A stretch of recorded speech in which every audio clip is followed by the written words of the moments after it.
Ahí sí.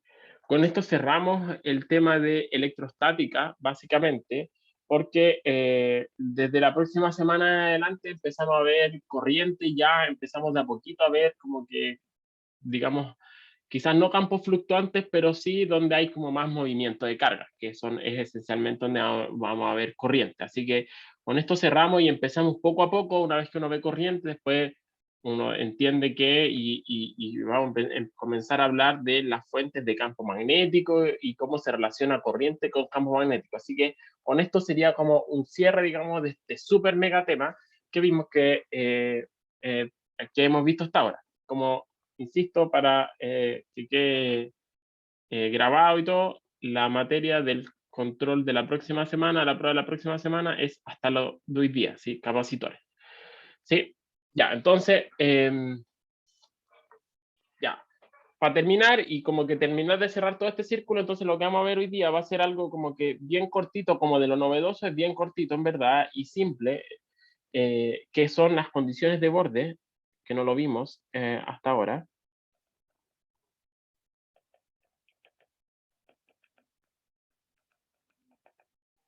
en conductores. ¿Sí? Ya, pues entonces, ¿qué es lo que hemos visto nosotros hasta ahora? Es que en electrostática, ¿cierto? Uno, como por definición de electrostática, es que no hay movimiento de carga, ¿cierto?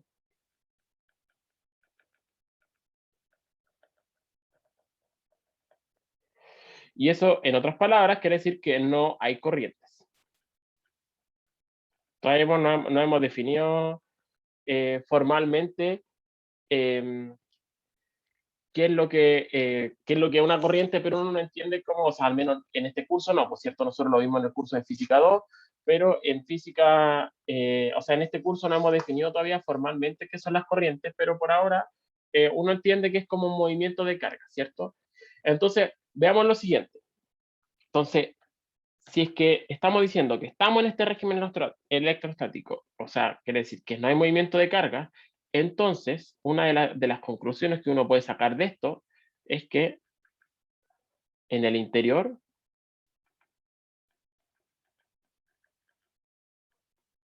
el campo eléctrico de un conductor, estamos hablando, recuerden, de conductores, el campo eléctrico al interior de un conductor, uno puede concluir entonces a partir de eso que debe ser cero. ¿Por qué tiene que ser cero? ¿A alguien se le ocurre por qué tiene que ser cero o no? ¿Cómo se relaciona el movimiento de cargas con el campo eléctrico?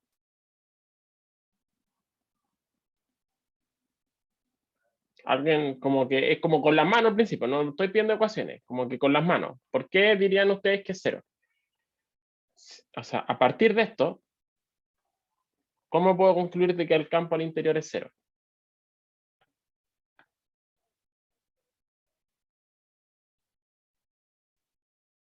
¿No? ¿Nadie?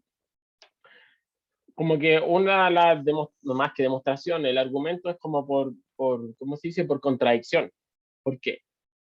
Si es que existiera un campo eléctrico al interior del material, o sea, si el campo eléctrico al interior del conductor fuera distinto de cero, entonces, si como hay cargas presentes en un conductor, ¿cierto? Hay cargas que eso tienen la capacidad de moverse, eso es lo que define un conductor, ¿cierto? Tengo cargas libres que podrían potencialmente moverse. Si es que el campo eléctrico al interior es distinto de cero, entonces quiere decir que por la segunda ley de Newton tengo que la fuerza a la que van a estar sometidas esa carga va a ser la carga de la que yo esté estudiando por el campo eléctrico. Y por lo tanto, si es que el campo eléctrico es distinto de cero, entonces quiere decir que hay una fuerza distinta de cero y por lo tanto las cargas se van a empezar a mover. ¿Sí? Y como estoy en el régimen que es electrostático, o sea, estoy imponiendo que las cargas no se mueven, entonces necesariamente la única opción posible es que el campo eléctrico al interior de un conductor tiene que ser cero. ¿Sí? Si es distinto de cero, quiere decir que las cargas se están moviendo y ya no estoy en electrostático. ¿Sí? Es como por contradicción si ustedes quieren la explicación. ¿Sí?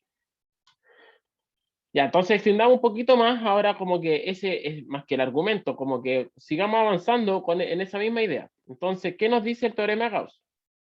Entonces vamos a ocupar ahora el teorema de Gauss, así muy simple. Entonces el teorema de Gauss, que es en su forma diferencial, ¿qué es lo que nos dice? Nos dice la divergencia del campo eléctrico es igual a la densidad de carga partido por epsilon cero. Y por lo tanto, si el campo eléctrico al interior es cero, entonces eso implica que la densidad de carga también es cero. ¿Sí?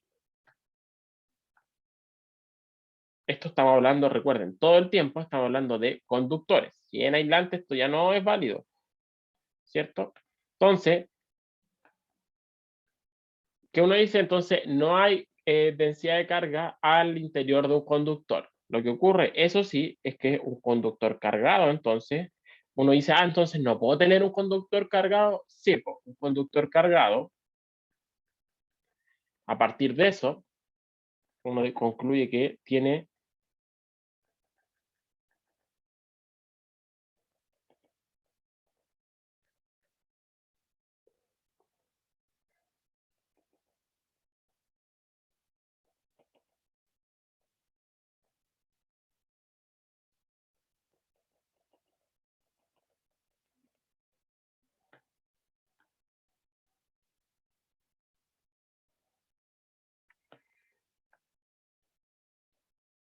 Sí, o sea, lo que me dice esto es que la densidad de carga volumétrica es cero, pero eso no quiere decir que la superficial sea igual a cero. En otras palabras, uno efectivamente puede cargar un conductor, pero ¿qué me está diciendo esto?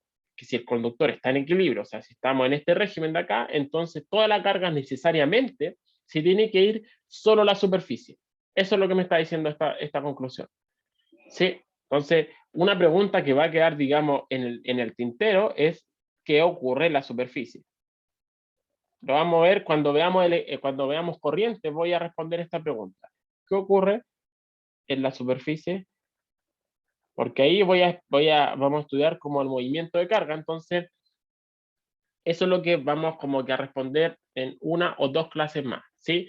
Pero se entiende esto, ¿cierto? Si estamos en electrostática, entonces sí o sí, el campo eléctrico al interior tiene que ser cero. Por ley de Gauss implica que la densidad de carga tiene que ser cero, pero eso no quiere decir que la densidad superficial sea igual a cero. De hecho, en general, obviamente, si es que está cargado, esto es distinto de cero en un conductor cuando el conductor tiene carga. Eso es lo que me está diciendo, ¿sí? O sea, si es que tengo, por ejemplo, un bloque que está así, y yo sé que tiene, no sé, está cargado y por algún mecanismo le di 7 coulomb, quiere decir que está todo solo en su superficie, solo en el borde. ¿Sí? Está distribuida en el borde. Al adentro no tiene carga. ¿Sí? Está todo como que distribuido solo en su superficie. ¿Sí? Entonces, eso era lo primero en cuanto a conductores. ¿Qué pasa ahora con el tema de las condiciones de borde? Eso es lo que, como que un poco la clave de la clase de hoy día. ¿Sí? Recuerden que nosotros ya habíamos visto que cuando hicimos esencialmente sin hacer ninguna suposición respecto al material, nosotros vimos en las condiciones de borde que existían condiciones de borde para los campos, tanto eléctrico como el vector de desplazamiento, que eran estas que están acá, ¿cierto? Que nos decía que si yo tengo dos medios separados por una interfaz, ¿cierto? Entonces tengo que el campo eléctrico es continuo en su componente tangencial, mientras que, y eso es equivalente entonces a que tengo que la componente tangencial del vector desplazamiento sea discontinua, y la discontinuidad está dada por esta expresión que está acá, ¿cierto? Estas son equivalentes.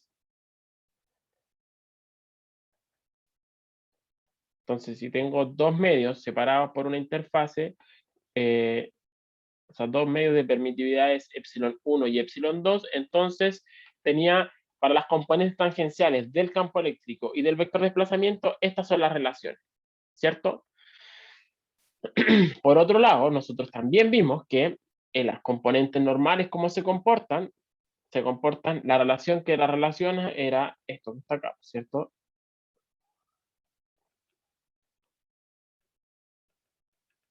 Que las componentes normales de el vector desplazamiento están regidas por justo en la interfaz, eso es lo que estoy diciendo, la componente normal del vector de desplazamiento en el medio 1, la componente normal del vector de desplazamiento en el medio 2. O sea, si hicieran bonito como para que quede más claro lo que estoy pensando, ¿sabes? Tengo aquí, digamos, algún medio con permitida epsilon 1, este con permitida epsilon 2, y aquí tengo entonces, puedo tener campo eléctrico. Entonces aquí tengo, si las dibujo, tengo una componente tangencial del campo eléctrico en el medio 1 y una componente tangencial del campo eléctrico en el medio 2. Y lo mismo para las componentes normales. Puedo tener un vector campo, un vector normal, por ejemplo, por acá, 1n, y el otro por acá, 2n. ¿Sí? Eso es lo que estoy diciendo. Lo mismo ocurre, aquí lo hice solo para el campo eléctrico, pero lo mismo va a ocurrir para el vector de desplazamiento. Eso es lo que estoy escribiendo acá, por si acaso, para que quede como que bien claro.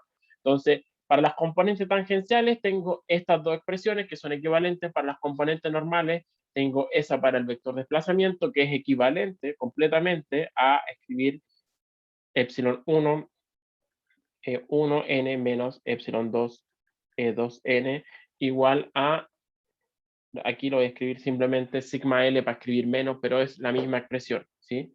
Entonces, esas serían las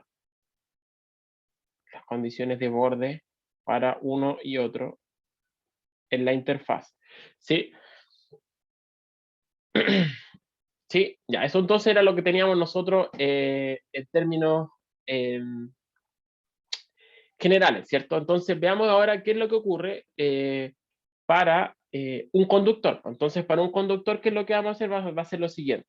Entonces, en un conductor en particular, digamos que tengo un conductor de esta forma. Voy a hacer un monito chiquitito acá, primero.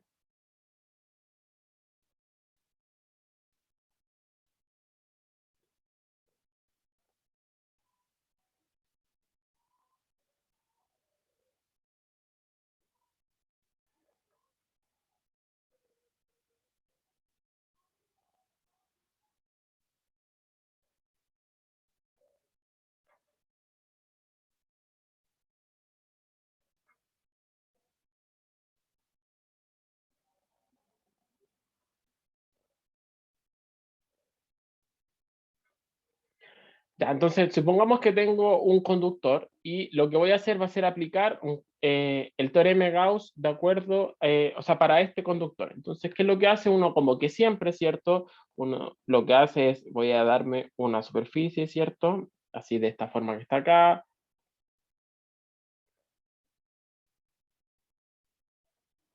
Vamos a dar como una sección de un cilindro, ¿cierto? Entonces voy a decir el campo eléctrico está así, ¿cierto? Y aquí voy a decir en esta zona está con densidad de carga sigma y el área que está acá va a ser delta S. Sí, entonces si aplico el teorema de Gauss, ahora como ustedes ya deberían ser expertos, ¿cierto? Digo el teorema de Gauss en su forma integral, que es como muchas veces la ocupamos, ¿cierto? Uno es que se escribe así de esta forma, ¿por cierto? Partido por epsilon 0, ¿cierto? Entonces, ¿cuánto vale esta integral de superficie? Entonces, lo que tengo es que si tengo, dada la superficie que me estoy dando acá, entonces la única componente que sobrevive, como sabemos siempre, es la componente normal. Entonces va a ser la componente normal por delta S. Eso me va a quedar la carga partido por epsilon 0, pero por otro lado sé que la carga es sigma por delta S, entonces me queda sigma delta S partido por epsilon 0, y veo que se va al delta S, se va al delta S, y encontramos que de acá, que el campo eléctrico, entonces la componente normal del campo eléctrico es sigma partido por epsilon 0, y por lo tanto la componente normal en un conductor es simplemente sigma, ¿cierto? Esencialmente este par de resultados que está acá es lo que hicimos hace un montón de clases atrás, ¿cierto? Entonces, lo que encontramos es que la componente normal el campo eléctrico, perdón, del vector de desplazamiento es igual a la densidad de carga libre. ¿sí? Entonces, así es como se ocupan ahora las condiciones de borde en los conductores. ¿Por qué? O sea, ¿a qué me refiero? A que si tengo ahora un conductor, por ejemplo, imagínense que tengo un conductor. Tengo un conductor acá. Este es el medio conductor. Y acá tengo un medio con permitividad epsilon 1, por ejemplo. Entonces, ¿qué es lo que me está diciendo esto? Yo ya sé por lo que, todo lo que mencioné hace un rato, ¿cierto? Que el campo eléctrico aquí al interior es cero. Al interior es cero, por lo tanto, sé que necesariamente, de hecho, esencialmente es lo mismo que está acá. ¿Sí? O, dicho de otra forma, esto lo estoy haciendo para dos medios cualquiera, ¿cierto? Para dos medios cualquiera. Si en particular uno de esos medios es un conductor, entonces uno dice, si uno es un conductor, entonces automáticamente, entonces, digamos, este en vez de ser un epsilon 2, se convierte en un epsilon 0, ¿sí? Porque es un conductor, ¿sí? Entonces, como es un conductor y además yo sé que el campo eléctrico al interior del material, porque estoy pensando que este medio que está acá, el que llamé 2, era un conductor, entonces el conductor tiene campo eléctrico igual a 0, entonces eso es lo que se va y recupero esta expresión que está aquí, ¿sí? O sea, me he hecho este término porque sé que, por lo que dije anteriormente, el campo eléctrico al interior de los conductores es 0. Entonces, esto he descrito de otra forma, es eso que está aquí. ¿Sí? Para conductores, entonces, así es como se comportan las componentes normal del campo eléctrico y del el vector desplazamiento. ¿Sí?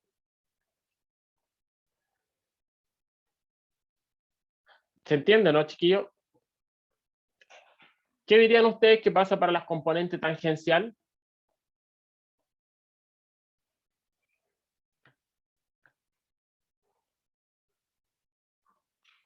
¿A alguien se le ocurra? Tiene que ver con el equilibrio. Todo esto y lo anterior me dice que en equilibrio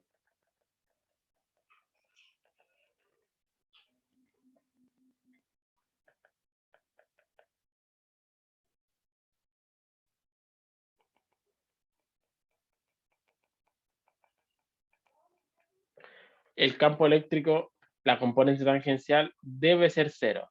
Fíjense por qué eso tiene que ser sí o sí igual a cero. Justamente la palabra clave aquí es que está en equilibrio.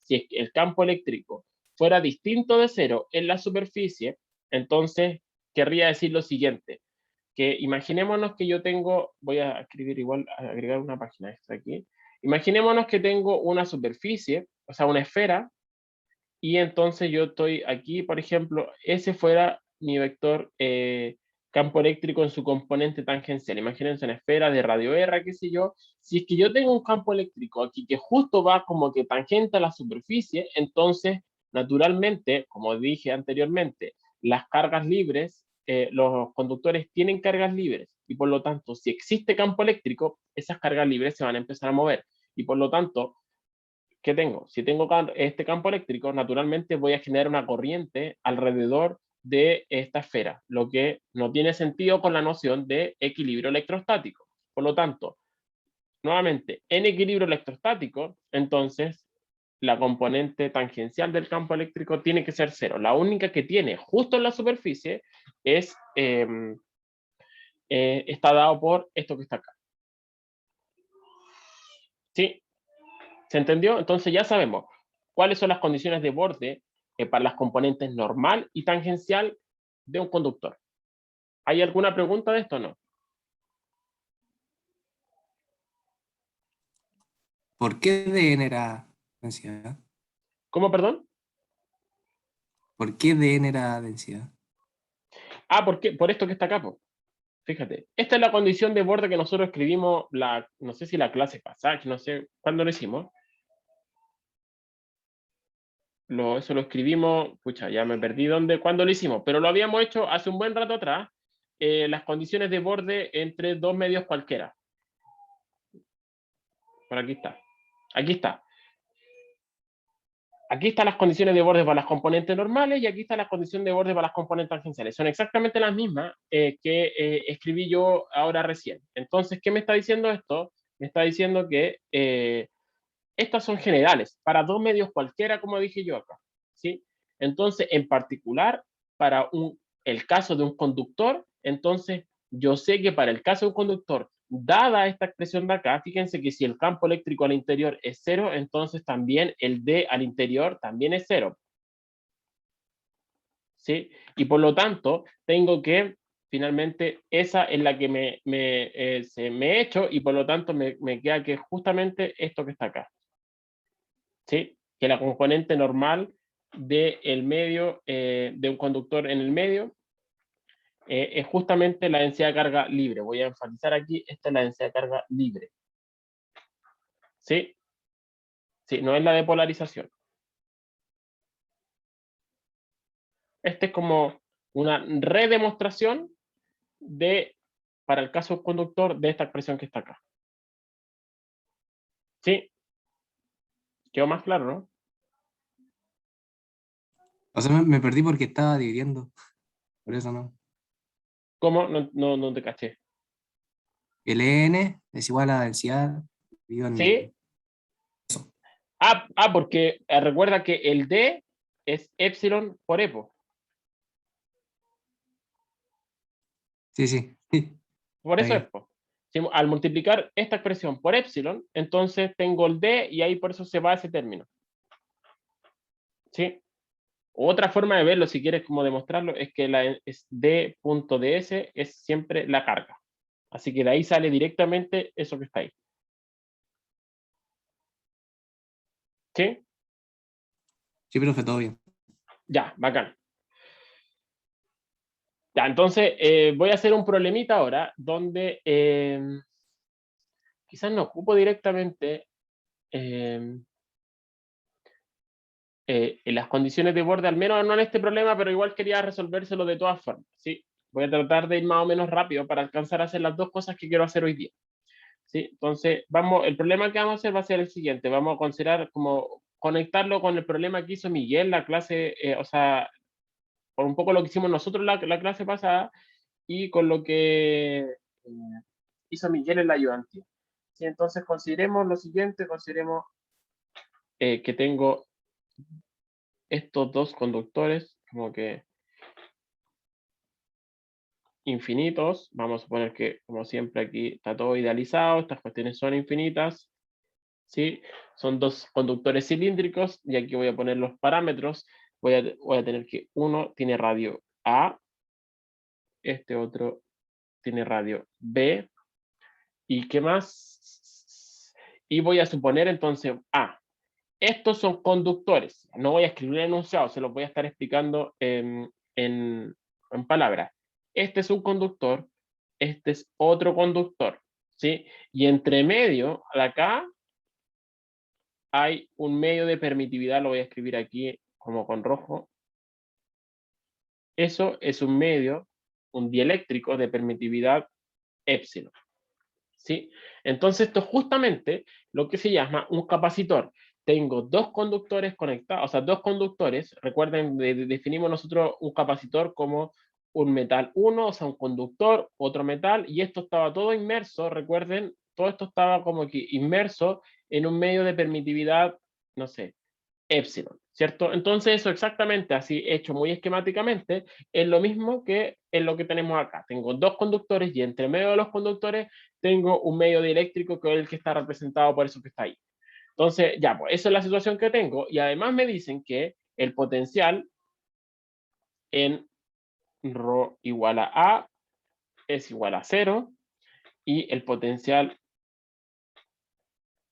en ρ igual a B es igual a B sub 0. Esas son las condiciones que me están diciendo. Entonces me están diciendo acá es 0, acá es B sub 0. Entonces, partiendo que es como que este fuera el positivo, por así decirlo, y este polo negativo, entonces aquí puedo cachar aquí de antemano que el campo eléctrico de a dónde para dónde tiene que ir. Claramente el campo eléctrico tiene que ir del positivo al negativo. Entra hacia el conductor que está acá, está por allá, ¿cierto? Porque este lo estoy conectando, es como que haya una diferencia potencial aquí, B sub 0. ¿Sí? ¿Se entiende, no? Ya, entonces, ¿cómo resolvemos este problemita? Entonces uno dice, aquí ya lo hice como más o menos implícito, por cierto, pero obviamente lo que nos conviene hacer en este caso es decir, me voy a dar un sistema de referencia en coordenadas cilíndricas, dada la simetría y la geometría de estas cuestiones, S es X, S es Y y S es Z, ¿no es cierto? Sí, se entiende, ¿cierto? Y donde la coordenada aquí R es un círculo que está, o sea, la coordenada ρ, como siempre, en coordenada cilíndrica, sería un circulito que está por ahí de coordenadas por acá. Ese va a ser ρ. Sí, quedó bien feo el mono, pero yo me quiero hacer. Sí, ya, entonces, ¿qué hacemos? ¿Qué tenemos que hacer en este caso? Uno dice, pero me acuerdo, y la ecuación que rige la ecuación para el potencial, me recuerdo que es la ecuación de Laplace, ¿cierto? Entonces digo, esto es igual a esto, ¿cierto? Porque fíjense que aquí no hay carga libre, o sea, no hay carga en este sistema, entonces lo único que tengo que resolver es el laplaciano igual a cero con estas condiciones de borde que me están diciendo. La gracia de esto es que esta ecuación, que en general es súper fea, porque ustedes saben que el laplaciano es una expresión muy fea en coordenadas cilíndricas, se simplifica un montón. ¿Por qué?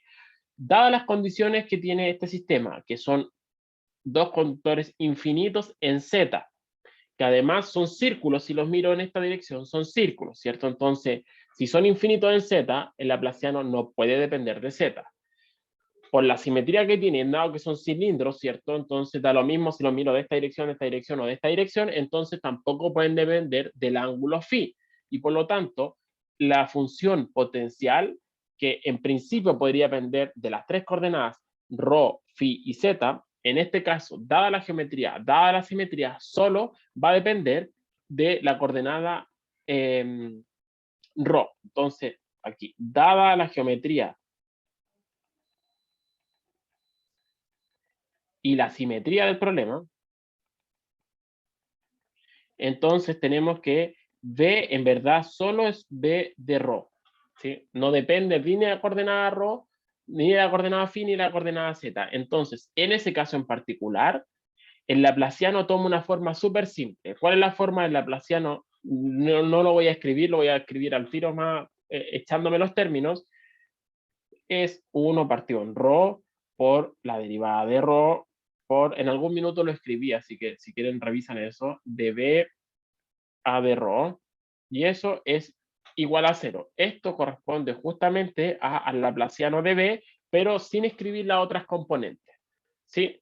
Entonces, fíjense que tengo que toda esta cuestión es 0, por lo tanto, obviamente, ese término que está acá, este término que está acá no juega, si ustedes quieren es como que multiplique por ρ, así que no juega, ¿y qué es lo que tengo? Voy a tener que la derivada, toda esta derivada, la derivada de todo esto, si es cero, ¿qué quiere decir? La primera integral, ¿qué quiere? Es súper fácil, por cierto. Si tengo que es la derivada de este paréntesis es cero, entonces el paréntesis es una constante, ¿cierto? Eso sería la primera integral. Luego de integrar una vez, voy a tener que ρ por db a de ρ es una constante. A esa constante yo le voy a llamar simplemente a.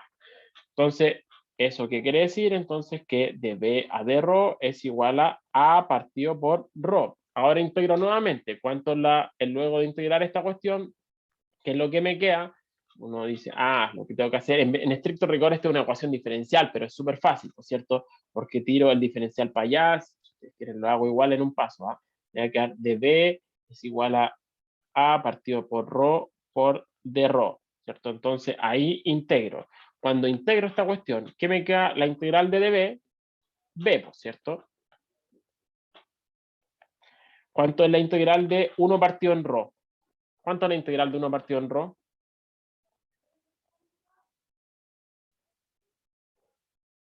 Esta integral, chiquillo.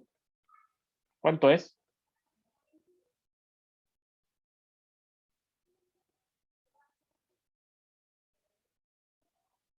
¿Cuánto es?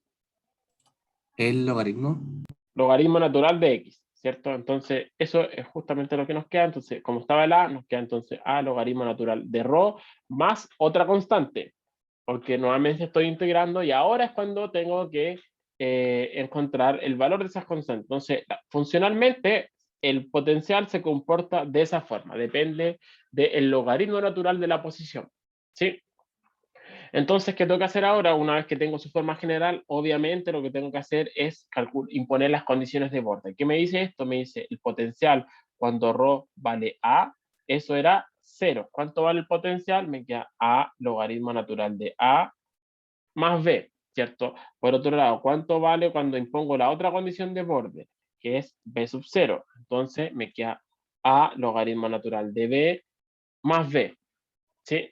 Puedo resolver esas cosas. Es un sistema de 2 por 2 súper fácil. Si quieren ustedes despejo B de esta primera ecuación, despejo B, la reemplazo en la otra, tengo A y tengo B. Es un sistema de 2 por 2 lineal, porque aquí conozco todas las cuestiones salvo A y B. Así que eso se puede hacer. Yo lo tengo ya hecho y me queda que la constante A es B sub 0 partido por logaritmo natural de B partido por A, y la constante B es simplemente menos A logaritmo natural de A. Esos son los valores de las constantes que yo encuentro luego de resolver el sistema de 2 por 2. Por lo tanto, ahora si me devuelvo y impongo, o sea, y reemplazo A y B en la ecuación de acá arriba, entonces tengo que el potencial como función de la posición es simplemente B sub 0 partido por logaritmo natural de B partido por A por logaritmo natural de ρ menos logaritmo natural de A. Sí, esa es la forma así como ya completa de cómo se comporta el campo, o sea, el potencial como función de todas las cosas, ¿sí? De las condiciones de borde, de todo. Finalmente, estamos casi listos.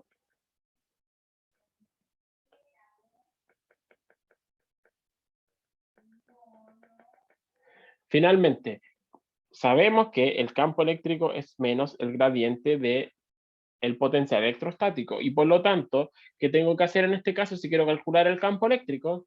No tengo más que calcular el gradiente de toda esta expresión que está acá. Recuerden, es el gradiente, no el gradiente como cualquiera, sino que el gradiente en coordenadas cilíndricas. Así que calculo el gradiente en coordenadas cilíndricas, voy al formulario que ya ustedes tienen en Ocampo y lo calculo entonces y me da que, fíjense que aquí obviamente solo depende de ρ, está bien, pues, y por lo tanto solo va a tener componente según ρ el campo eléctrico. Y eso es menos B sub 0 partido por logaritmo natural de B partido por A, o sea, toda una constante por 1 partido en ρ según ρ unitario, recordando que es un vector, ¿sí? Así que tengo que poner que es la componente según ρ la única que existe y que sobrevive, ¿sí? Entonces, tal cual lo habíamos mencionado antes, o sea, cuando empecé a explicar el problema, el campo eléctrico, fíjense, va según menos ρ unitario. Todas estas cosas son positivas, positivas, positivas, ¿cierto? Va según menos ρ unitario. Tal cual les decía, dado que es en la positiva y es en la negativa, el campo eléctrico claramente tiene que entrar en esa dirección. ¿Sí? Entonces, por último, nos queda casi nada, ¿cierto? Nos queda casi nada, entonces, ¿qué hacemos? Si ahora, digamos, queremos calcular,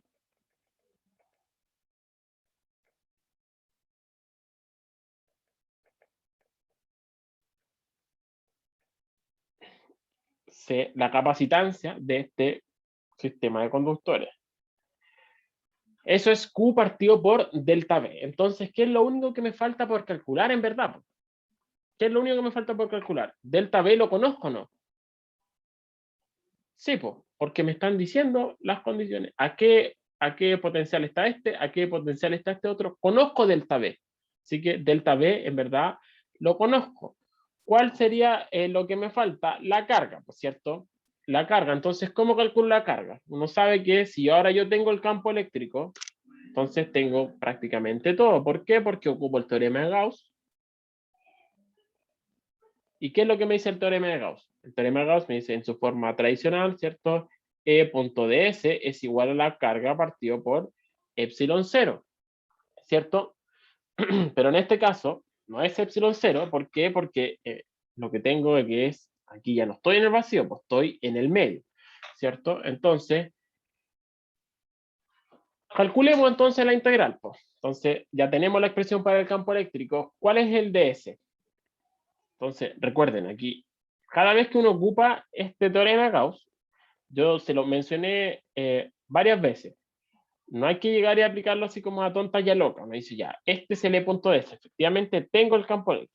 Tengo completamente definido el campo eléctrico. Como que lo vamos a ocupar al revés. Recuerden que cuando siempre ocupábamos nosotros esta expresión de teorema de Gauss, lo ocupábamos para calcular el campo eléctrico. Ahora, al revés, ya sé el campo eléctrico y lo voy a calcular, lo voy a usar para calcular Q.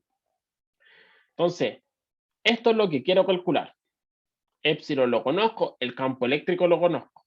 Entonces, este es una integral de superficie cerrada, ¿cierto? Si lo escribo así bien formalmente, es una integral cerrada de superficie. Entonces, tengo que decir cuál es la superficie que voy a calcular esta integral.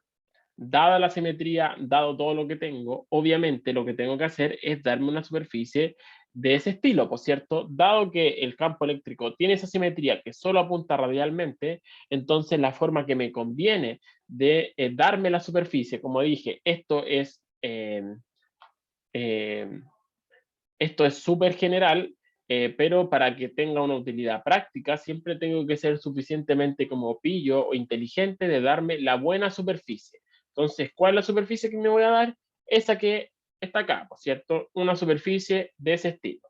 Entonces, o sea, más que esa, recuerden que uno lo que tiene que hacer es una superficie cerrada. Así que en estricto rigor, lo que uno hace, tiene que dar una superficie así, po. Soy riguroso, o sea, como tengo que ser. Entonces me voy a dar esa superficie, un cilindro que me envuelva el cilindro de acá, ¿sí? Y entonces una superficie cerrada que incluya las dos tapas y el canto, ¿sí? Todo el borde del cilindro y las dos tapas. Lo que ocurre es que dado que el campo eléctrico vive solo según la coordenada, o sea, solo según la componente ρ unitario, entonces la contribución cuando yo haga el E.ds, entonces del de las tapas, de las dos tapas, no existe, ¿cierto? O sea, van a ser nulas. La única componente que va a sobrevivir va a ser la componente según el canto, ¿sí? Así que para hacerlo riguroso tienen que ser siempre superficies cerradas, pero como les decía, estas no existen dado que el campo eléctrico apunta siempre según ρ unitario. ¿Sí? Y estas tapas tienen normales que van para allá arriba, esta tiene una normal que va para abajo, entonces no contribuyen al flujo. ¿Sí? Ya, pues entonces, haciendo todo eso, entonces, ¿qué es lo que tengo que hacer? Reemplazar las cuestiones. Pues ya tengo la expresión para el campo eléctrico, entonces si reemplazo, ¿qué es lo que me va a quedar? Me va a quedar reemplazo, recuerden que había un signo menos antes y había unas constantes, entonces me queda menos, la constante ya la voy a sacar directamente de la integral, y la integral va a ser 1 partido por ρ, que era lo que me había sobrevivido, por ρ unitario, por el ds, ¿cierto? Todo esto que está acá era lo que pertenecía al campo eléctrico. Ahora, ¿cuál es el ds? Entonces, el ds que me importa, el que me va a terminar afectando, lo voy a hacer acá, mejor, para no irme para adelante y para atrás todo el rato. El que me va a terminar afectando en la contribución del flujo es solo el del canto. ¿Sí? ¿Cuál es el elemento de superficie que me describe el canto? Ya lo habíamos escrito un montón de veces. Me estoy moviendo en θ, o en el ángulo φ mejor, para hacerlo riguroso, en el ángulo φ, y en z. Así que, ¿cuál es el elemento de superficie en esa dirección? Es simplemente ρ de φ de z. ¿Y cuál es la normal? La normal va según siempre ρ unitario. Esto sería, lo voy a escribir de todas formas precisamente, esto sería mi ds para esa superficie. ¿Sí? Porque como dije, es la única que contribuye al flujo a esto. Ni la tapa. Esa tapa tiene normal para arriba, esa tapa tiene normal para abajo. Entonces, cuando haga este producto punto que está acá, entonces esos productos puntos se van a hacer cero. Así que ni siquiera los voy a escribir. La única que existe, en verdad, es esa que está ahí. ¿Sí? Ya, pues entonces si uno se fija acá, todas estas cuestiones se van. ¿Por qué? Porque rho punto rho, aquí hay un punto, rho punto rho, rho punto rho es 1, ese rho con ese rho se van, ese rho con ese rho se van, y por lo tanto la única integral que me queda, fíjense que es, no lo voy a escribir todavía, entonces hacerlo ordenadito, entonces eso tiene que ser igual a Q partido por epsilon. No le puse 0. Q partido por epsilon, ¿cierto? Entonces ahora sí puedo hacer la integral, ¿por qué? Porque me va a quedar menos B sub 0 partido por logaritmo natural de B partido por A. ¿Por qué cosa?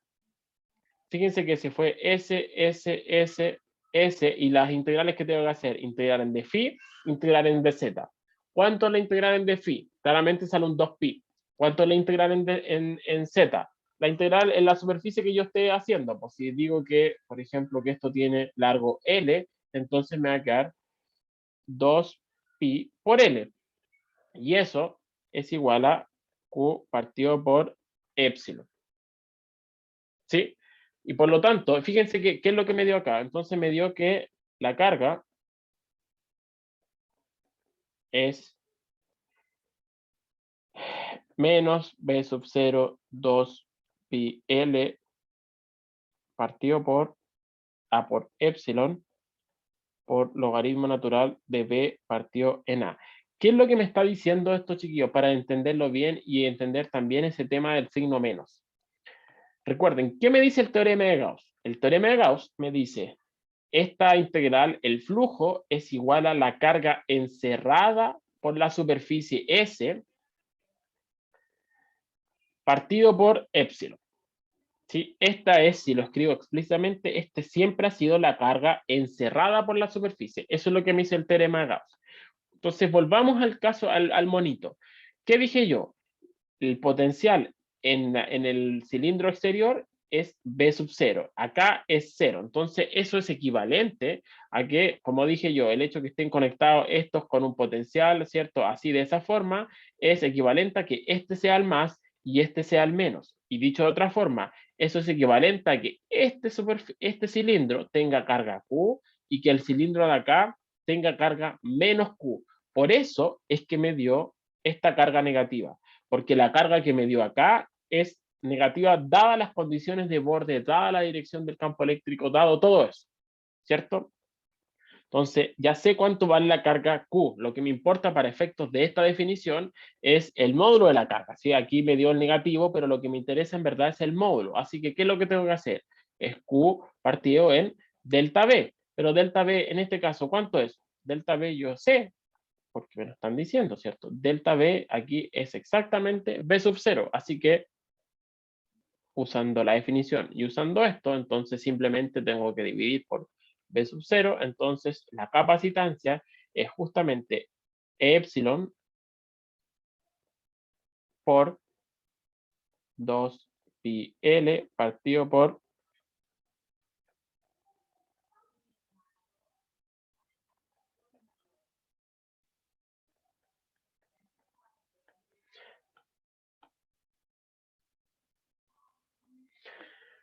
y nos dio entonces cuánto vale la capacitancia.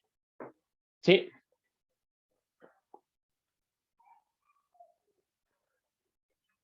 ¿Se entendió, chiquillo, no?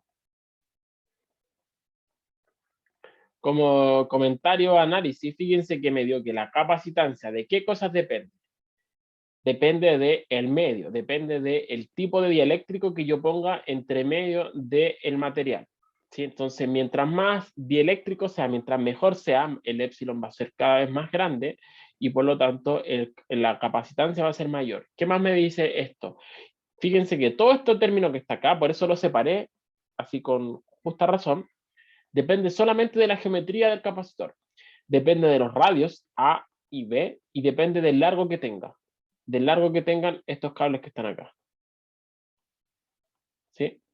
Entonces, depende del largo y depende depende absolutamente. Como dije yo, la capacitancia siempre depende de la geometría y del medio. No depende ni de las condiciones que yo le ponga, ni del B sub 0, ni de una cosa, porque al final se va todo. Esa es la gracia, que la carga, como mencioné hace un rato, lo mencioné en la clase pasada, siempre es proporcional al delta V. Dado que la carga siempre es proporcional al delta V, entonces esta definición tiene sentido y es efectivamente una constante del sistema.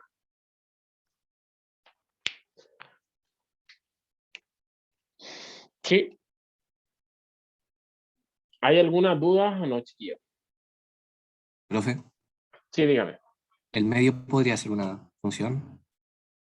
El medio efectivamente podría ser aquí tú dices como que no sea homogéneo. Depende de alguna. Exacto, sí, pues, Claro. podría ser, pero ahí sí que tendría que tener, a ver, ¿cómo cambiaría ahí? Déjame ver cómo cambia ahí. ¿Qué cambia?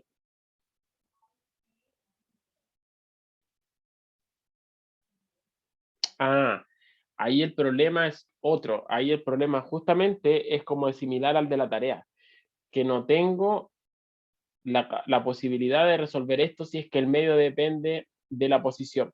Entonces tengo que irme como por el otro camino, por el camino que ustedes tuvieron que haber seguido en la tarea.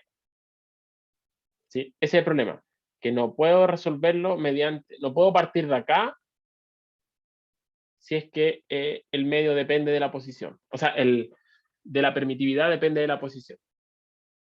¿Sí? Ya. Pero es raro encontrarse ese tipo de cosas, así como tanto en la vida real como en problemas, porque me imagino que sería como bien peludo de resolver. Me imagino.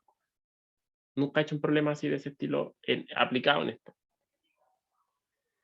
Pero básicamente es lo que ustedes hicieron en la tarea, así que en verdad sí se puede hacer, pero con geometrías simples quizás, solo con geometrías simples, porque esencialmente es lo que ustedes hicieron en la tarea. Ustedes calcularon la carga, que es la última pregunta, es calcular la carga que tienen las placas, y calcularon la diferencia potencial, entonces como que al final tenían todo. Así que podían haber calculado la capacitancia de ese medio, pero donde aquí como era la tarea, dependía de la posición. Así que en verdad sí se puede hacer, pero hay que ser como que cuidadoso. Eso es. ¿Sí? ¿Alguna otra pregunta, chiquillos, o no? Profe, ¿esto se podría hacer también con dos esferas en vez de cilindro? Sí, efectivamente, ustedes pueden hacer el ejercicio si quieren como que lo dejo, o sea, lo dejo como propuesto, porque tengo una esfera acá, otra esfera aquí, y esta, no sé, pues nuevamente dicen, esta esfera tiene radio A, esta otra esfera tiene radio B, y acá el medio entre medio tiene permitividad epsilon. Entonces, calcule la capacitancia de este capacitor. ¿Sí? Ya, voy a hacer un problema cortito, o espero que sea cortito. Pues es que no sé si hacerlo o no hacerlo, por el tiempo. Siempre Profe, trato de... Díganme. para los ejercicios de este tipo siempre se sigue el mismo modo. Sí, cuando la permitividad es constante, o sea, con todo este tipo como de donde uno cacha el tiro que me están dando las condiciones de borde. Aquí yo no lo dije, pero como que uno también podría decir, aquí si quieren lo hacen al revés ustedes. Es decir, este está a un B sub 0 y esta está conectada como que a tierra. ¿Sí? Entonces, les doy las condiciones de borde, eso en otras palabras, que decir, el potencial en R igual a es B sub 0 y el potencial en R igual a B es igual a 0. Entonces, tienen las condiciones nuevamente, lo que tienen que hacer en este problema es calcular el laplaciano de B igual a 0 y aquí empiezan a desarrollar todo de nuevo. Calculan un B de R, lo calculan, después calculan a partir de eso, decir, esta cuestión que están acá, calculan el campo eléctrico, con el campo eléctrico calculan la carga, así, ¿cierto? O sea, si quieren el orden, es a partir de eso, obtienen B. Con B tienen el campo eléctrico. Con el campo eléctrico y el teorema de Gauss, calculan la carga y con la carga entonces calculan finalmente la capacitancia, que es lo que quieren calcular. Sí, sería como es el conducto. Nuevamente acá, el laplaciano en general en esférica es terrible peludo, es un corcho gigante, pero dada la simetría de esta cuestión, todos los términos con teta y con phi se van y los únicos términos que sobreviven en este laplaciano son los con r. Así que ahí en ese caso las integrales le quedan súper fáciles, a integrar dos veces, nuevamente le salen dos constantes. ¿De dónde salen esas dos constantes? De estas dos condiciones de borde que ustedes tienen que imponer acá. Así que tienen todo para hacerlo, o sea, absolutamente todo. Es exactamente el mismo procedimiento, pero con sutiles diferencias en cuanto a las ecuaciones, pero es exactamente el mismo procedimiento. Si se fijan y uno hace la recapitulación, este fue el orden en que hice yo. Calculé esto en las coordenadas que corresponda. Con eso, calculé eso, impuse las condiciones de borde acá de pasadita. Las condiciones de borde las puse acá para calcular B. Una vez que tengo impuestas las condiciones de borde, calculo E, con eso calculo Q, con Q calculo la capacitancia. Así que está listo. ¿Sí? Así que eso. Pucha, no sé si hacer otro problema o no. ¿Qué dice el público? Por mi parte, sí, démosle no. Ya, vamos a hacer uno que es relativamente corto, ¿ya? Que es el siguiente, que entonces, otro ejercicio, que sería el siguiente. Entonces, vamos a, supongamos que tengo un medio que es así, otro medio que es así, y como dije, uno le puede dar una vuelta de tuerca a esta cuestión, y vamos a suponer de que esto está separado en dos, y que aquí voy a así pintarlo un poquito, para que quede más...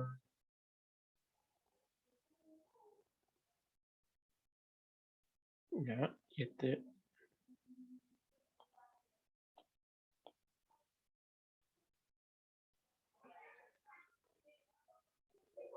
Ya, entonces voy a tener dos medios que están acá y este voy a decir, este tiene una permitida epsilon 1, este tiene una permitida epsilon 2. Y por otro lado, recuerden que esto es como que lo que estoy haciendo son claramente un condensador de placas paralelas. Voy a suponer de que son como bien grandes en una dirección, pero si es que lo hiciera así como, esto sería así, ¿cierto? Como un sándwich, ¿cierto? Entonces voy a decir, además de que esto tiene un área 1 y esto tiene un área 2. ¿Sí? ¿Se entiende a qué me refiero con el área? Porque esto, si lo hago como que en 3D, sería así. Eso sería, y la separación entre los medios sería algo así. ¿Sí? ¿Se entiende la idea, cierto? Ya, y además, ¿qué otra condición necesito imponer? Voy a suponer de que esto tiene menos sigma acá, más sigma como siempre. Y que estos están separados además por una distancia D. Sí, entonces tengo completamente definido esta cuestión. Y ahora lo que quiero hacer es lo siguiente, ya, entonces voy a tener eso, pero recuerden que cuando tengo eso, otra forma equivalente para efectos de calcular capacitancia es decir que esto mismo, en este caso, delta B es igual a B sub 0. Sí, voy a suponer en verdad, porque es más simple para proceder en este caso, como dije, en la capacitancia no depende de ni la densidad de carga, es como que uno ni de esto, porque justamente son proporcionales una con otra. Así que hacer esto es equivalente de alguna forma a decir que la diferencia potencial es B sub 0 entre las dos placas, suponiendo que esta es la positiva entonces y esta es la negativa. ¿Sí? Ya, entonces, ¿qué necesitamos hacer en esto? Primero entender el tema de las condiciones de borde. Y aquí quizás va a saltar como va, espero que termine quedar claro lo que había mencionado hace un rato. Entonces, si yo les pregunto y les digo, esta es positiva, esta está a la negativa, entonces, ¿para dónde apuntaría el campo eléctrico? Uno dice esto claramente, el campo eléctrico aquí en esta zona va a apuntar para allá, el campo eléctrico E1 en este medio 1 y voy a tener también un vector de desplazamiento de 1 para allá. Y lo mismo va a ocurrir con el campo eléctrico en el medio 2 y en el medio 2 con el otro lado, ¿cierto? Entonces tengo mis vectores de desplazamiento y campo eléctrico en cada medio y claramente tienen que ir desde la placa positiva a la placa negativa y van solamente en la vertical, van solamente según la dirección más K, si me lo defino de esa forma que está aquí. Entonces, Recuerden acá, entonces digo, pero me acuerdo de las condiciones de borde, por cierto, de las condiciones de borde yo tengo ¿qué es lo que me dicen para el campo eléctrico? El campo eléctrico, las condiciones de borde en un medio cualquiera, o sea, entre dos medios, son continuas en su dirección tangencial. ¿Qué quiere decir esto? ¿A qué se refiere con esto tangencial a qué? A la interfaz entre los dos medios, a esta línea que está acá. Entonces, ¿qué me dice esto? El campo eléctrico en el medio 1 es igual al campo eléctrico en el medio 2 en su componente tangencial, pero ojo, no existe componente normal del campo eléctrico. ¿Por qué? Porque yo sé que esta es la positiva y esta es la negativa, y sé que sí o sí tiene que ir de abajo para arriba. Entonces, ¿qué otra forma de decir esto? Entonces, es que el campo eléctrico es constante. Eso es lo que me está diciendo. Es constante entre los medios. El campo eléctrico vale lo mismo acá que acá, dada esta condición de borde. ¿Se entiende o no? Sí, profe. Sí. En ese caso se Entonces, toma en general. o sea, esta es la condición de borde general, general, general. ¿Sí? Pero además tengo que claramente, o es como escribirlo de otra forma. Por otro lado, la componente normal en el medio 1 es igual a la componente normal en el medio 2 y son ceros. Estas son cero, el campo eléctrico no tiene componente ni para allá, ni por un lado ni por el otro. Y por eso entonces es que esto implica automáticamente que el campo eléctrico es una constante, ¿sí? Porque la interfaz va justamente a lo largo de esta dirección, ¿sí? Así que eso es lo que tenemos. Entonces, primera cosa, impusimos esa condición de borde. La condición de borde para la componente normal, como dije, no tiene sentido imponerla porque no existe, po, es cero, las dos son cero, no hay componente normal, se refiere normal a la interfaz, esa es la interfaz, ¿sí? Ya, entonces sigamos, po. ¿Qué pasa ahora si ocupamos como nuestro caballito de batalla en muchos problemas el teorema de Gauss? El teorema de Gauss aplicado ahora para el vector desplazamiento, recuerden que uno lo escribe de esa forma, ¿cierto? Donde Q es la carga contenida por la superficie S y esta es una superficie cerrada, como sabemos ya. Entonces, ¿cuál es la superficie que uno se tiene que dar? Entonces, ojo que la superficie ahora que me tengo que dar, ¿dónde están los conductores? Los conductores son este que está acá y este que está acá, ¿cierto? Entonces voy a agarrar uno de ellos y voy a decir, ya, entonces lo que voy a hacer, le voy a dar una superficie que sea así.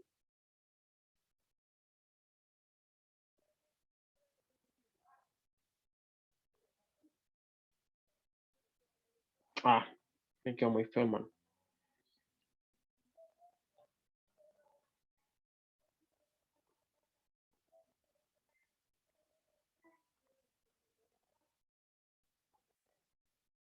Esa superficie, una superficie como un sándwich, justamente que abarque ambos sistemas, o sea, ambos medios, ¿sí? Entonces, esa va a ser la superficie que yo me voy a dar. Entonces, con esa superficie que está acá, entonces, esta integral de superficie que tengo acá, la voy a poder dividir, entonces, en dos cosas. En una integral de superficie sobre el medio 1, y que va a ser entonces, digo, va a ser el vector desplazamiento, pero el vector desplazamiento yo sé que es epsilon 1 por el campo 1, pero como el campo 1 es igual al, o sea, hay un solo campo ahora, ¿sí? Entonces, más una integral sobre el medio 2 de E2 por E. ¿Sí? Esto aquí, lo que estoy haciendo uso de que el vector de desplazamiento es epsilon por E. ¿Sí? Y que además el campo eléctrico ya no voy a escribir E1 y E2 porque sé que es el mismo en ambos medios, ¿sí? Entonces, eso es lo que tengo, ¿sí? Perdón, me faltó una cosita. Voy a dejar esto en stand-by porque quiero hacerlo en el mismo orden en que lo tengo acá en mi otro apunte, ¿ya? Así que voy a dejar esto acá y voy a hacer otra cosa. ¿Qué otra cosa puedo hacer ahora a partir de esto? Dado que el campo eléctrico es constante, una cuestión, un cálculo que sale de manera trivial es el siguiente. ¿Cuánto es la diferencia de potencial que hay entre esa placa, o sea, entre esta placa y esta placa? Si el campo eléctrico es constante, entonces, digo, esto es fácil, porque la diferencia de potencial que le voy a poner simplemente, como dije, B sub 0, por ponerle, pero podría no ponerle, podría dejarlo simplemente como delta B, si ustedes quieren, da lo mismo. ¿Cómo se calcula? Se calcula a partir de la integral, ¿cierto?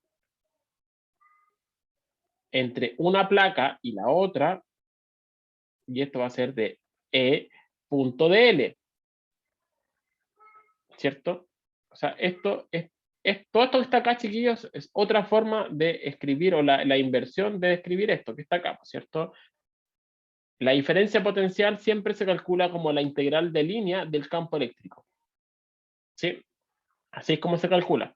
Tengo un punto acá y un punto acá, y quiero saber la diferencia de potencial entre esos dos puntos. Me tengo que dar una curva que está acá, y en la integral del campo eléctrico a lo largo de esa curva es la que me da la diferencia de potencial. Entonces, aquí la cuestión es que es trivial. ¿Por qué es trivial? Porque el campo eléctrico es constante.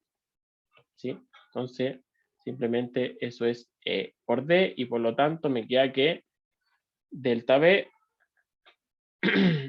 es, perdón, me queda que el campo eléctrico es B sub 0 partido por D. Es el resultado como que clásico de un sistema de placas paralelas, ¿cierto?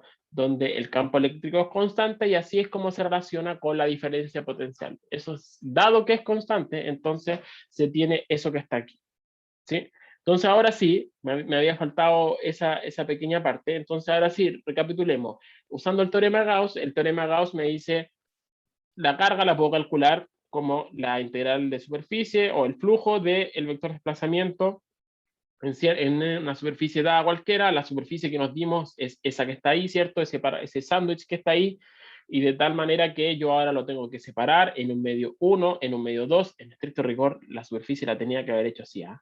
Yo la hice más chiquitita, pero en estricto rigor tenía que haberla extendido hasta los bordes, hasta ese borde y ese borde, ¿sí? Lo importante es que lo puedo separar en cada caso, y además noto que estas cosas son constantes, ¿sí? ¿Sí? Entonces, ¿qué es lo que me resulta de hacer eso? Entonces me resulta que la carga, entonces, que yo quiero calcular es epsilon 1 por el campo eléctrico, pero el campo eléctrico ya sé que es B sub 0 partido en D. ¿Por qué cosa? Fíjense, esto es constante. El E sé que vale B sub 0 partido en D. Así que la integral de superficie sobre esta superficie C1, ¿qué es lo que me queda? Simplemente, si a eso le llamo A1 y a esto le llamo A2, entonces me va a quedar por A1 más epsilon 2 B sub 0 partido en D por A2. De donde aquí lo puedo simplificar un poco porque puedo factorizar, y me va a quedar B sub 0 partido en D, factor de epsilon 1 a 1 más epsilon 2 a 2. ¿Sí? Si reemplazo, entonces, aquí termino reemplazando en la definición, ¿cierto? Que C se define como Q partido en delta B. Entonces, ¿qué es lo que me queda? Me queda que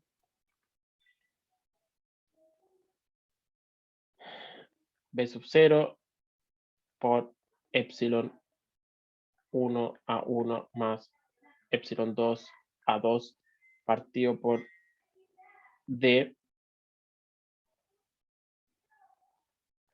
y todo eso partido por B sub 0. Entonces nuevamente veo que hay proporcionalidad entre carga y voltaje, y por lo tanto encontramos de que en la capacitancia se escribe como epsilon 1 área 1 partido por D más epsilon 2 área 2 partido en D. Y si se fijan, ¿a qué cosa representa esto que está acá? Representa cuando nosotros hicimos el de placas paralelas dado por epsilon, separado por una distancia D, y esto tenía una área A, entonces justamente esto representa la capacitancia de uno de ellos, de área A y separados por una distancia D. O sea, dicho de otra forma, esto justamente representa una capacitancia del medio 1 o de ese sistema más una capacitancia del medio 2.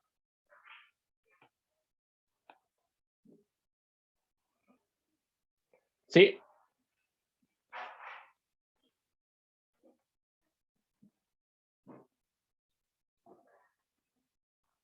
¿Se entendió, chiquillo, no?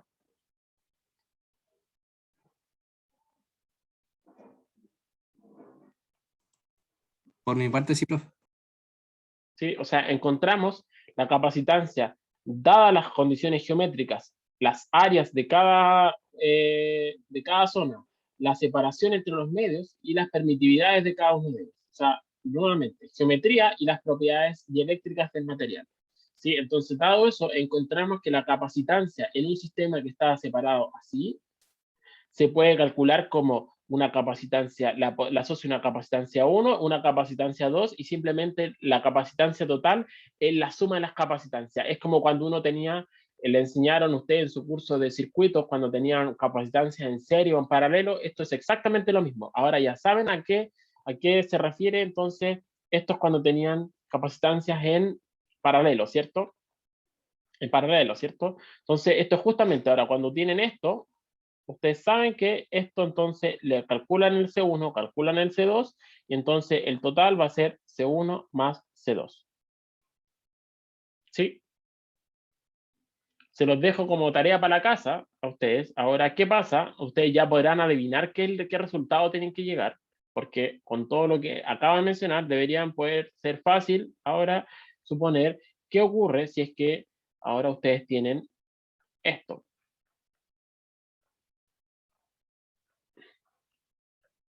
Donde ahora entonces, uno entonces, S es de acá, este tiene, digamos, epsilon 1, este tiene epsilon 2, digamos, voy a definir todas las cosas, eso es A, eso es B, y esto tiene una área A.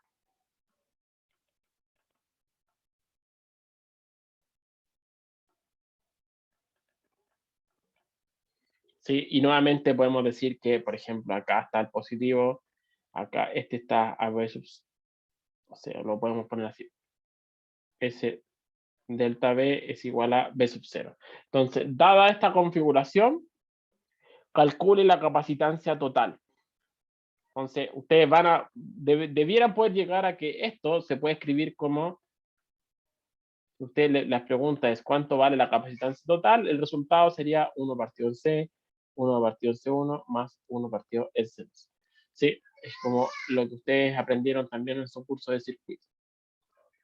Sí, pero ahora visto en términos de campos. Sí, entonces, con este problema y con este que está acá, si lo logran hacer, entonces ustedes ahora pueden ser capaces de resolver cualquiera de este estilo. Pues, ¿a qué me refiero? A que podrían hacer ahora un problema así. Pues, si yo les doy esto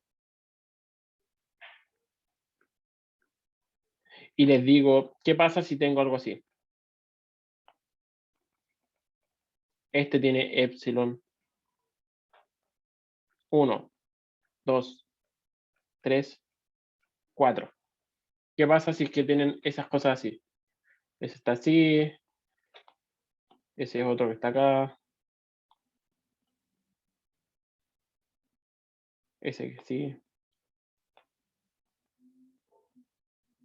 Entonces calcule cuánto vale la capacitancia total. Y me puedo poner más ingenioso, pues, y de poner algo así, empezar a hacer divisiones acá entre medio. ¿Sí? Lo que yo quiera. ¿Sí? ¿Se entendió, chiquillo? ¿Preguntas? Hice la clase ¿Eso completa. cómo iría? ¿Se separaría por parte? Es que sí, pues, si usted hacen ese y ya encontramos de que al final esto era simple porque lo puedo dividir en dos que se suman así como la suma algebraica, ¿cierto? Si hacen este y logran eso, se lo propongo que ojalá lo puedan hacer. Hagan eso sí, es un pelín más complicado, o sea, un pelín más como sutil que el anterior, pero tienen que llegar a esto que está acá, ¿sí? Profe, en ese, La densidad no va. ¿La qué cosa? La densidad. ¿Qué densidad? ¿El sigma dices tú? Sí, ese. No, pero es que ponlo como que están separados por una distancia, o sea, por una diferencia potencial B sub 0 nomás. Ya. Sí, así que ponlo que están separados por una diferencia potencial B sub 0, lo mismo que hicimos acá. ¿Sí? Y calculen y demuestren que esto que está acá. Entonces, si ustedes tienen el problema anterior, tienen este problema, entonces el problema de acá ahora es súper fácil, porque no tienen que hacer todo el tema con campo y condiciones de borde ni nada, porque lo pueden separar fácilmente ocupando las propiedades anteriores. Por decir, mira, esta parte que está acá, toda esta mitad de la izquierda con esta mitad de la derecha, entonces las voy a decir, todo esto va a tener un, no sé, por decirle, un C', y todo esto que está acá va a ser un C2', ¿sí? Y el total va a ser C' más C2'. Pero ahora, ¿cómo calculo este C'? El C' va a ser equivalente a este problema. Entonces, por eso es que lo separan al final como en una suma de o cosas en paralelo o cosas en serie. ¿Sí? Entonces, Y ahora yo puedo poner oye, 20 el mismo. medios distintos ahí. Sí, dime. Se podría decir que el campo es el mismo. ¿El qué cosa? El campo. No, pues eso es la diferencia entre estos dos problemas. Entre este que está acá, recuerda que uno tiene que siempre partir con las condiciones de borde. Las condiciones de borde son las claves. Y aquí, efectivamente, aquí tengo un E1 y un D1, y acá tengo un E2 y un D2. Y aquí, efectivamente, las condiciones que yo tengo, este E1T y E2T, esta no me sirve para nada en este caso, porque las dos son cero. En este caso, son cero, ¿cierto? Porque recuerda, se refiere tangencial a la interfaz. Así que la que tengo que ocupar es la condición de borde para la componente normal. Así que por eso es que es distinto. La componente normal, las condiciones de borde para la componente normal son las que tengo que ocupar. ¿A qué me refiero? A estas que estaban acá, bien acá atrás.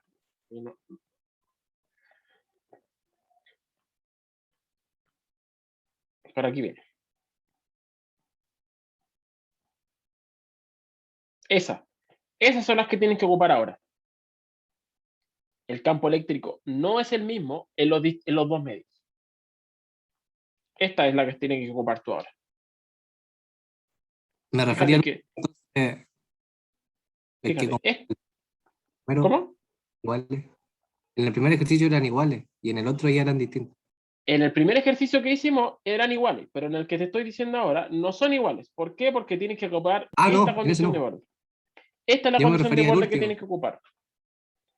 Claro, sí, pues. Ahí nuevamente, aquí el campo eléctrico, es que ahí lo tienes que separar bien, pues. O sea, a Primero eso me refiero. paralelo y después lo otro. Exacto. Sí, pues. O Eso es lo general. que tienes que hacer. Pero les aconsejo que hagan este problema primero. ¿Sí? Esta es la condición clave que tienen que ocupar. Fíjense que esto se aplica en la interfaz entre los dos medios. O sea, acá. Ahí es cuando se aplica. ¿Sí? ¿Cuál es la densidad de carga libre acá? Cero. Pues si yo no les digo nada es porque es cero. No hay carga libre en verdad ahí. Pero aún así, es, esto es cero. En este problema es cero. Aquí no hay carga en esa interfaz entre los medios. Pero aún así, eso me dice que epsilon 1, E1 es igual a epsilon 2, E2. O sea, son discontinuos, son distintos. El campo eléctrico en este medio es distinto al campo eléctrico en este medio que está acá, a diferencia del problema anterior. Esto hace que sea un poquito más complicado, pero no es mucho más. ¿Sí? Requiere un pelín más de cálculo. ¿Sí? Ya, chiquillos, estamos ready. Si no hay más consultas, que tengan un buen fin de semana y Profe, que lo aprovechen. Sí, díganme. ¿cuántas preguntas van a hacer la prueba? 2 o 3. No sé Ah, todavía. ya. 2 o 3. Ya. No, ni he preparado la prueba, pero 2 o 3. Eso. Ya, chiquillos, nos vemos, que estén bien, cuídense. Chao, Lin.